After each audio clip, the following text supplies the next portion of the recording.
So at this point, your exam is now graded. So I will make it live so that you can look at the score and look at how what you got right and what you got wrong.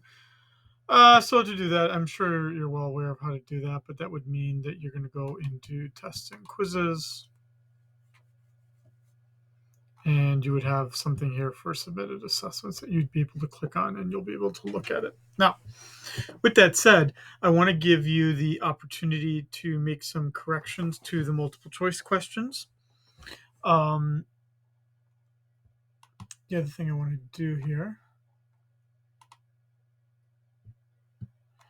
um, for this exam, just so everyone is aware, the mean score was 70.64%. The median score was 71.75.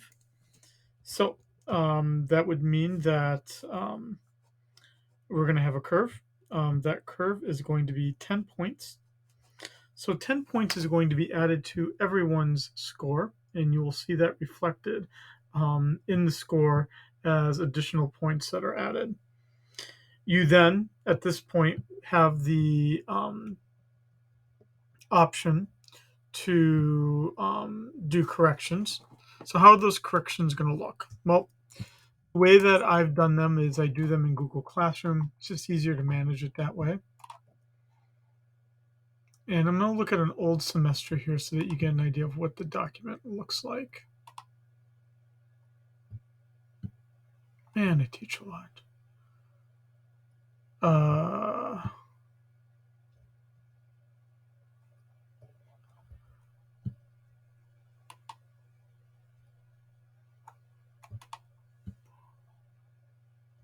Here we go. So I'm going to make something like this as well for this class. And you're going to see these kinds of instructions, and then you'll be able to create a document um, based on what you got wrong and whatnot. And you'll have a week to do that. Okay, so I'm trying to be as transparent as possible about the exam and how it was graded.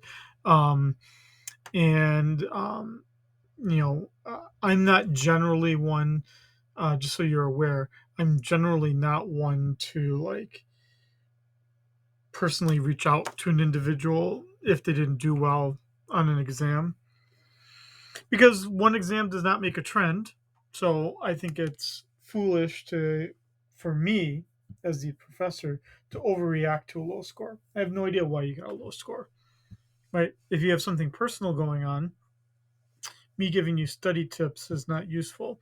If you know that you didn't study as well or as much as you should, again, I'm not sure what tips I can provide. But if you're in a situation where you've worked really hard, you've read all the book, you've read the notes, you've done everything carefully, and you didn't get the result that you wanted, that would be the time you reach out to me, because I have no idea about any of that other stuff. Again, generally speaking, I will not reach out to individuals if their score is low.